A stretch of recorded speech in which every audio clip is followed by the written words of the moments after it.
Yeah, so I basically started my business because of my niche, like in health and wellness, as I was explaining, right? First year I made around 10K. My second year in business, 2022, I made around $50,000. This year, we'll maybe make around $200,000. Don't be nervous about the people who won't work with you. They'll work with somebody else, and you're going to have the people who want to work with you pay more to work with you because you're a specialist in the industry or the niche that they want to work with. Will niching your web designer business actually lead you to more clients? Is it also normal to see a dip in inquiries in some months of the year? Or does that mean your business is kind of over? And what does it really look like to go from a one-woman business to a team and an agency? And is it worth doing so? These are questions that can be extremely challenging to know the answers to without any experience. But lucky for us, today's guest has experience with all of these questions. So I hope you enjoy this extremely honest and insightful interview with my incredible past Square Secrets and Square Secrets business student, Shayah from Virtual Balance. Okay, do share with me, I would love to know, what exactly were you doing before you became a website designer? Ooh, this is a little bit of a story. So my background is actually in health and wellness. So my first business I was working as an online health and wellness coach, as a nutritionist and a yoga teacher. And I also worked full-time in the hospital back home in healthcare administration. And it was like that full-time job was like killing me. And I really wanted to work online and travel, do my health and wellness business. And so what I actually did was I asked my employer to give me a year leave of absence without pay. And I know some people are like, you know, they just quit their job and start an online business and travel the world. And that was just like way too much risk for me. So I was like, let's just ask them for a leave of absence without pay. And my employer agreed to it. I was like, I need this time off for myself, my mental health. I need to figure out my life. And they're like, okay, we can allow this. So I had a year off without pay. And I was like, okay, this will be my backup plan. I have a year to figure out my business. And if it doesn't work, I can go back home to Canada. I can go back to my job at the hospital. Obviously, that's not what ended up happening. So my husband and I, or fiance at the time, we actually moved down to Nicaragua because I also realized that when I was starting up my business for making no money, I couldn't afford to stay living in Canada, right? So we sold a lot of our stuff. I had a little bit of money saved up. My husband also runs an online business. So we're like, let's do this. Let's try to make it work. And we were there for about 6 months. I was running my health and wellness business. During this time, I was doing all the things like running my social media, doing email marketing. I started a blog, did my own branding, my website. Actually, I tried to do my website on first I used WordPress, then Wix, then Squarespace. And I had like all these different versions of my website, like trying to figure out what worked best. And that was when I found your course page, and I learned how to do website design for myself first. And I actually loved it so much. And my health and wellness business was like starting to do better. And I had a lot of peers in the industry asking me like, how did you build your website? How'd you do your branding, your email marketing? Like, how'd you build up your social media? And since I really enjoyed these things, I was like, well, I can help you. I can teach you. I can show you how to do this. And I kind of started a little side business, like a VA business, which is my business now, Virtual Balance. And that just took off so well and did so great that I ended up switching full time into the virtual assistants business. And the health and wellness became like a hobby of mine. And that's how I got into website design. I slowly started like offering all different types of services and realized that I enjoyed website design the most, and went back to your course like so many times and built websites alongside like going through aspects of your course. So it was definitely super helpful in giving me like the skill and confidence I needed to just offer website design services. But that was like my before and how I got into what I'm doing now. I love that. And it's so common that people are like, they were building a website for themselves and then realized, oh, I really enjoy this. And everyone starts asking me about how I did it, which I feel like answers the question of like, is it too oversaturated and whatever, is like everyone who seems to like learn how to build a website suddenly gets asked by everyone else to build a website. So yeah. Yes. Oh, I actually have a comment on the saturation thing. I was looking this up the other day. And I have a statistic to share. Ooh, okay. So in 2023, there's 5.4 million new businesses registered in the US alone. So in my opinion, like probably 95% of those businesses, if not more, are going to need websites. That's 5.4 million businesses in 1 year in the US. So I do not think that website design is oversaturated. Like I can't serve that many people. And I have an agency. So if you're a website designer wanting to get started, there's so many businesses out there who are going to need your help and support. Absolutely. Totally. Not saturated. Yeah, no, I agree. And also the other thing is like when I think about new businesses, too, I think about the number of god-awful websites out there or people who had their website design done like 3, 4, 5 years ago. Now it's looking a little dated and they need it done again. So it's like, it's not like a recurring service and that it happens, every month or something, but like every few years you will have clients come back to you as well. So that's true too. Yeah, people always need to update and redesign. Yeah, absolutely. Love that. Okay, good. Okay, yeah, so tell me about, people always want to know like the beginning, starting phases. How did you get those first like few clients exactly? And how did you turn this from like idea into people actually pay you to do this? Yeah, so when I was doing like VA work and I realized I really loved website design and that's what I wanted to do, like just offer website design services, website design packages. Not only did I enjoy it, it was like better profit for my time. So it just made sense for me, like that was what I wanted to do. But I didn't have like a portfolio or clients to like share, and people would ask like, what work have you done in the past? So I just like literally like made websites like in my spare time. Like I would just design something and be like, oh, I made this website. And it was just like, I would just make up content to put on it. I'd use stock photos and they would think it was for like a client of mine. And I just like basically made my own mock projects and they loved it. And I used to show those to people as like an example of what I could do for them. It was kind of like my portfolio work, I guess. And then as I had a few clients, I went way over delivered for my first few clients. And obviously I also way undercharged, but I think that's something that helps you in the beginning, if you're able to do that. It slowly took off from there. I love that. It was through Instagram though. In the very beginning, I was very active on Instagram. So that's where most of my clients came from. Now I am hardly on Instagram, which I prefer. That makes sense. And did you get off Instagram just because you're like, I just don't like being on it? Was that the main reason or was it something else? Yeah, I feel like I have to show up a lot in a certain way and like portray my life and behind the scenes, and like those things sell. But I don't know, just always like felt a little weird to me. And people would say like, but you're doing such cool things too. Like you're traveling and like you have this fun life and this fun business. Like, why do you want to share it? And I don't know. I feel like personally, it just kind of like takes away a little bit from some of my experiences when I'm like out for a nice dinner with my husband, or I'm like sitting on the beach and it's like, oh wait, let me get this on the gram. And it's like takes you out of the moment. I don't know. I did that a lot and struggle sometimes. Now I can find a little bit of a balance of like intentionally sharing stuff on there. But yeah. That makes sense. Okay, cool. Tell me also about, okay, so you ran this business, built this business while digital nomading. Tell me first, where did you travel to? And second, any tips for someone who wants to build a business that can move with them as well? Like what have you found to be very helpful? So we started out in Latin America, Costa Rica, Nicaragua, Guatemala, and we drove. So we've like traveled through some other countries, but those are the countries that we lived in. And then we went to, when I say we, I mean my husband and I, we spent 3 months in Thailand in Chiang Mai, which I love Chiang Mai, one of my favorite places. We spent 3 months in Bali. We spent 6 months in Vietnam. And then we've done like a lot of other like traveling, just like quick trips through Europe, Cambodia. I was in India for my yoga teacher training. We've been through Switzerland as well, France, Germany. Yeah. And then we thought that we missed Canada. We were traveling for about close to 4 years and we thought that we missed Canada. And we were like, let's go home, get married, settle down. Our businesses are doing well enough now we can afford to live in Canada. And we went back home last year for about 8 months and realized it's not where we want to live anymore.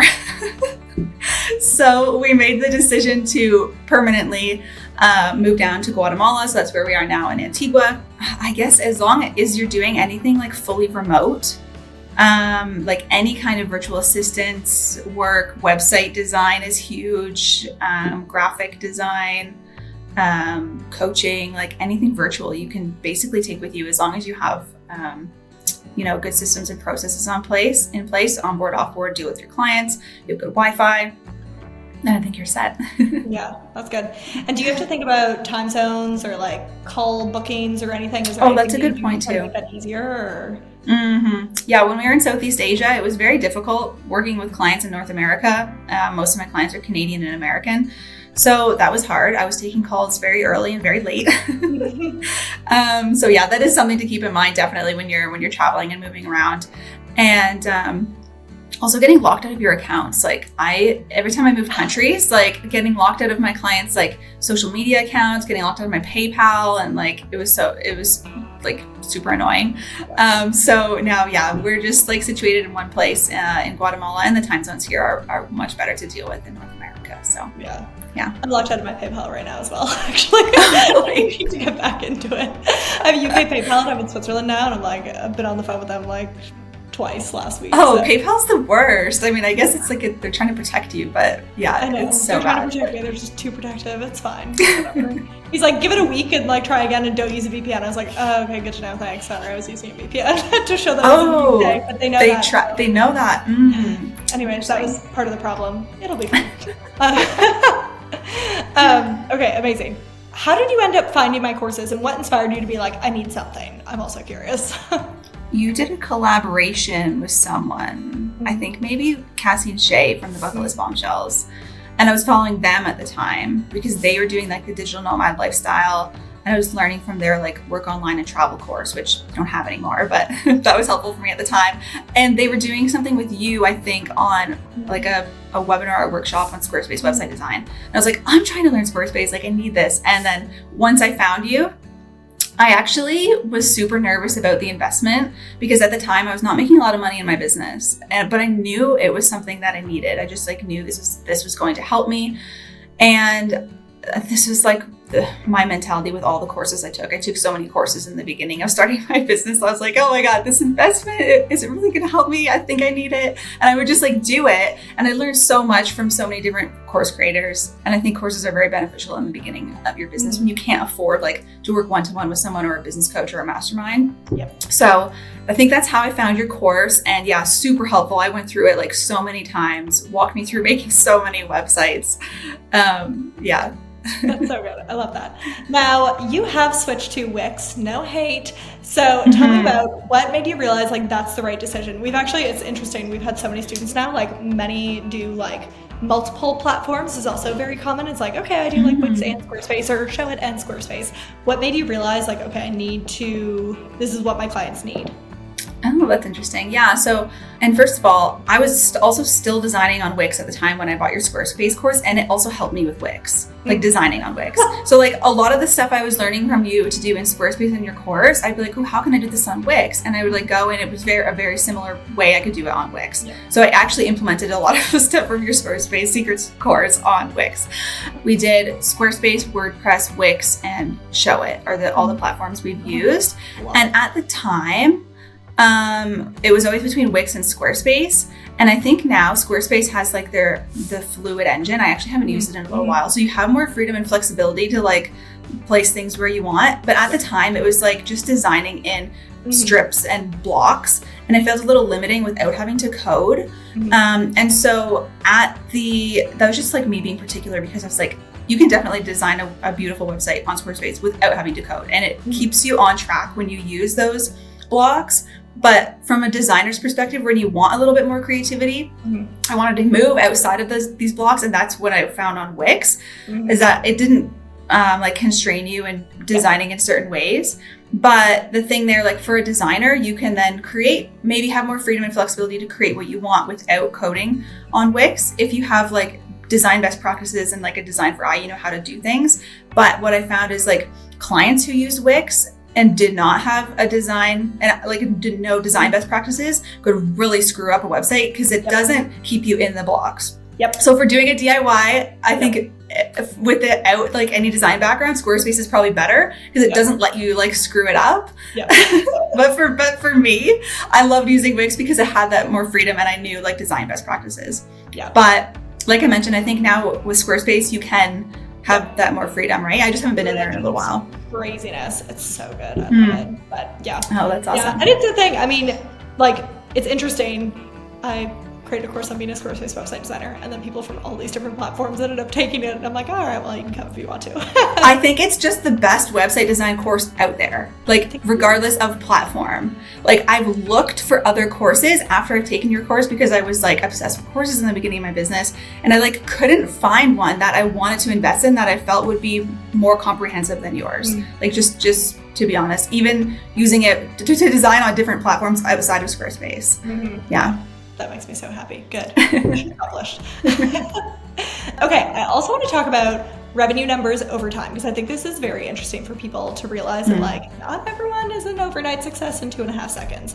So can you tell me about what did you make in your first year of your business and what are you sort of on track for this year? Yes, I'm happy to share this information and details with you guys. I've never shared this before. I don't not one to like talk about my numbers and boast my numbers because I'm always like concerned or like conscientious about how that's going to make other people feel, and because they don't always know the behind story of those numbers, right? So when I was first starting my business, I would see people share like 50K months, like 100K like launch, and I'm like, what? That's amazing. Like I want to do that in my business, but you don't actually know like what it took them to get there, what their expenses are, and like how much of that is actually profit, right? So keep that in mind when you see these like numbers online. And I really see this a lot in like the coaching industry on Instagram in particular. Everyone's like, look how much money I'm making. I think it's because they're business coaches trying to also help people do that. So they try to share their numbers, right? But anyways, so my first year in business was 2019 as a virtual balance when I started working as a VA for health and wellness businesses. That's also my niche because kind of like where I came from makes sense. And my first year in business, I made $10,000 approximately. And I spent most of that money on like reinvesting in courses, to be honest. I lived off of like my savings the first year while we were like traveling, starting my business. Any money I made, I pretty much just like reinvested.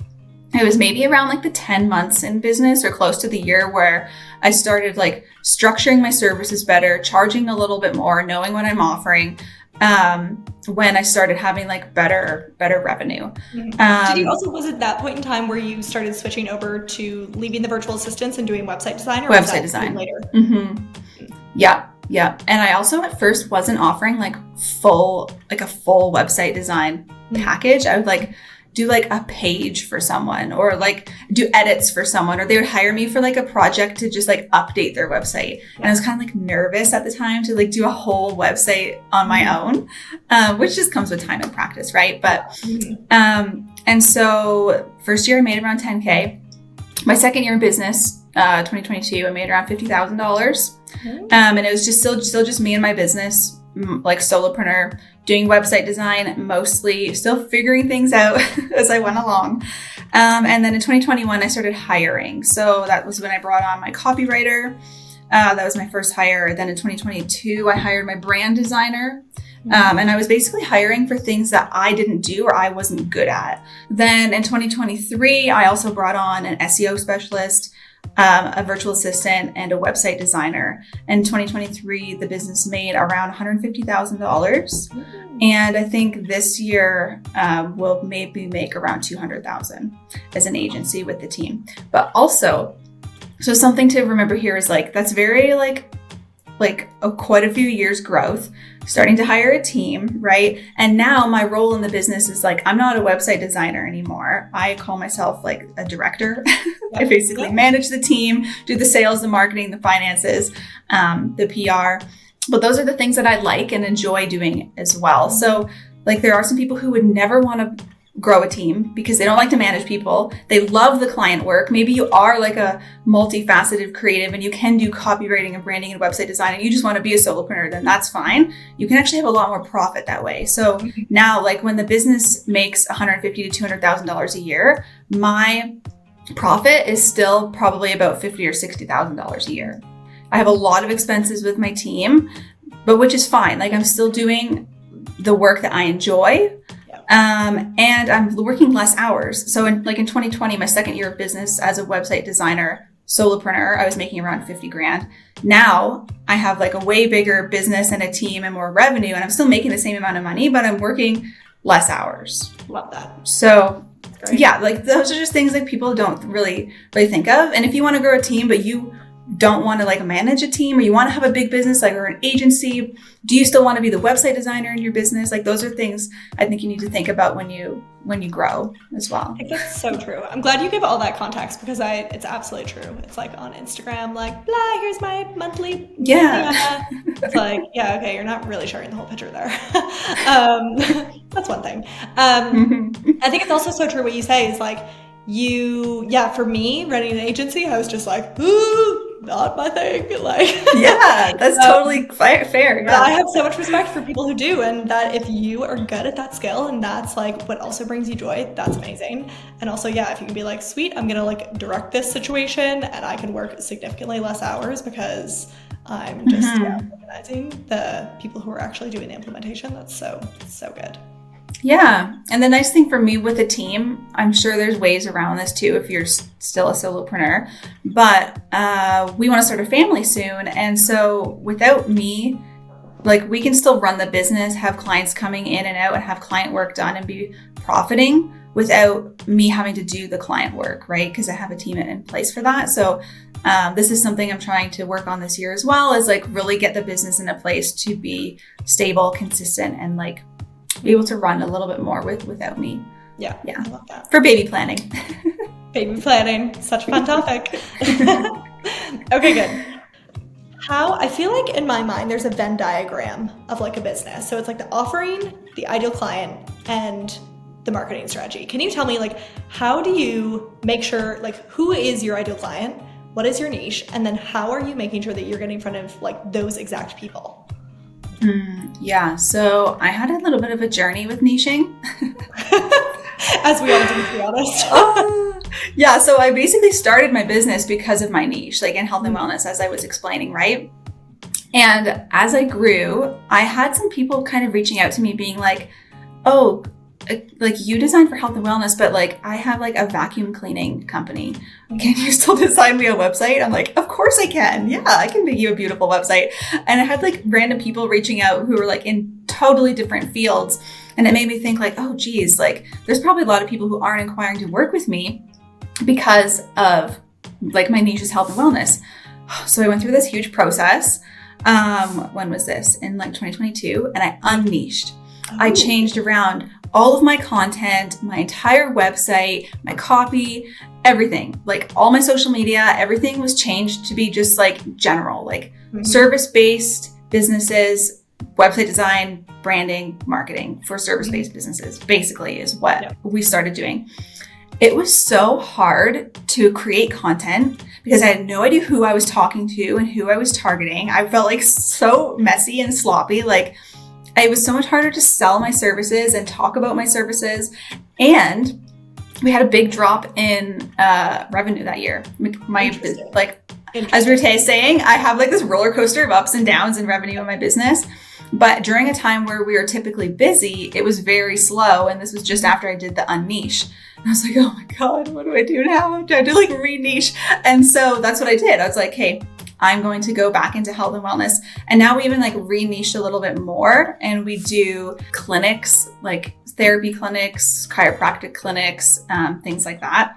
So rewording some of our marketing around that. We went through a whole rebrand. We're currently working on like updating our website copy a little bit more and coming up with a new content marketing strategy to target these people. We have like a newsletter now called The Mindful Marketer. So these people in the health and wellness space love the word like mindful and they want to learn to market their business better. So we're working with that and spending more time on LinkedIn opposed to Instagram because that's where they're hanging out. And it's so funny. I mean, it's funny where it's just makes sense that after we did this, I had like 3 of my biggest revenue months in business ever after we re-niche and like launched this new like niche that we're back into. So I definitely think that niching is important, and it's going to make your life a whole lot easier just in terms of talking about your services and creating content and selling, and people will still come to you. Like, don't be nervous about the people who won't work with you. They'll work with somebody else, and you're going to have the people who want to work with you pay more to work with you because you're a specialist in the industry or the niche that they want to work with, right? So that was my niche. I love that. That is such a good lesson for so many people. I'm totally. Oh yes, I wish it didn't have to happen to me, and I could have just learned it from somebody else. But now I'm the example, so it's okay. Everyone who's watching this is really gonna appreciate it. Everyone say thank you, Shayah, in the comments. Okay, love that. Also, okay, there was another thing that we were talking about before we started recording, and that is like fluctuations in inquiries, and how the first time that this happened to you, you basically had a heart attack and were like, oh my God, the business is dying. And then you realize that there's just seasons to it, and that's just normal. So for everyone who's watching, can you tell me about like, what are the seasons that you tend to see a lot of inquiries and less inquiries, and like, how do you, tell me about that.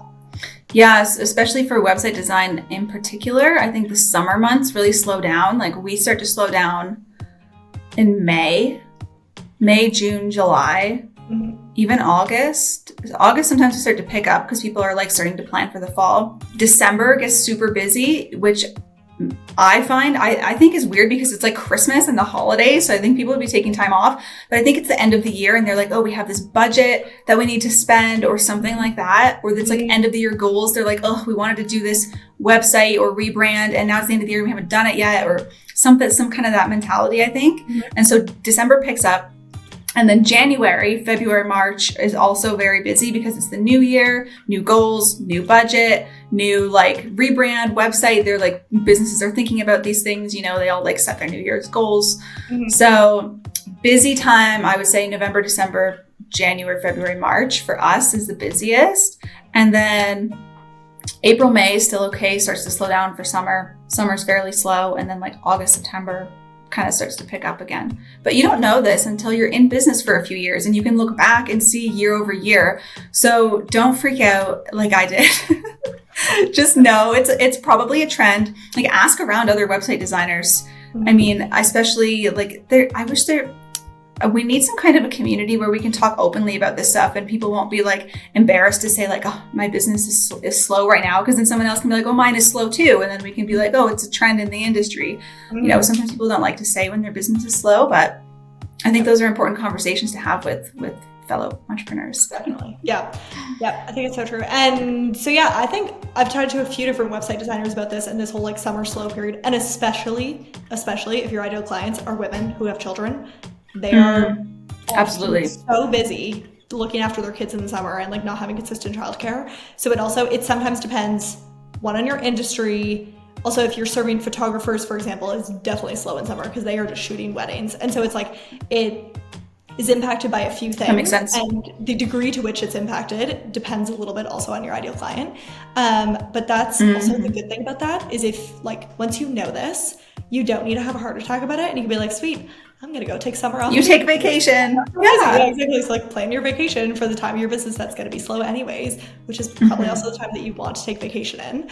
And just make sure that, you're pricing accordingly. So like, cool, I can take off like 2 months. I mean, and you can do that as your own business owner, is like, I'm going to plan for like, I want 2 months off in summer in the slow period anyways. And then I'm just going to like set my prices accordingly that I can, hit the revenue have that off while booking exactly for the rest of the year basically. So So good. Yeah. Or you can use that time to put back into your business. Like during our slow times, I like take a look at all of our systems and processes. I check in with the team, work on like building out some content or updating our website. When I'm slow, it's easy for us to be able to do those things. When we're busy, we don't have time to touch that. So totally. No, that's definitely true. I love that. Yeah. Okay, good. Shayah, give me the details. If someone wants to do what you've done, what would be your like top tips? If you go back to like your beginner self in that first year and just give yourself some advice, what exactly would it be? Some advice is just like, be patient. And it's not a rush or a sprint. And pick your niche, pick your marketing funnel, option, avenue. try to pick one thing, like pick and stick, whether it's Instagram, LinkedIn, blogging, YouTube. I think it's better if you can just like pick one thing and get really good at, and then you can repurpose pieces of those content to share elsewhere if you want to, but focus on one place. And then take Paige's courses. No, absolutely though, for sure. Like I said, I invested in so many courses. I could give you like a list of other courses that I've taken. But here, like obviously right now we're talking about website design. And like I said, I think that Paige's courses are like the most comprehensive out there. So it was super, super helpful in the beginning stages of my business. But yeah, be patient, definitely niche. Yes. And yeah, things take time. So yeah, exactly. Yeah, don't beat yourself up if it hasn't been an overnight success in 5 seconds. Yes. Yeah. Take some time, especially if you're busy traveling the world. You got places to see. So yes, if I could build a successful business traveling the world during COVID, and like I think anybody can do it. You just have to be motivated. You have to have some goals, and stick to your values, and you'll eventually get there. Yeah, love that. So what should you do if you also want to run a successful web designer business? Let's start with getting you a client or 3. I have a training called Finding Clients as a New Designer, the 7 Costly Mistakes to Avoid. And this training is for you if you are totally confused right now as to what exactly you should be doing on a daily basis to attract clients. I'll put the link to that training above and below for you, and I am so thrilled to hear from you very shortly when you land that next fabulous client.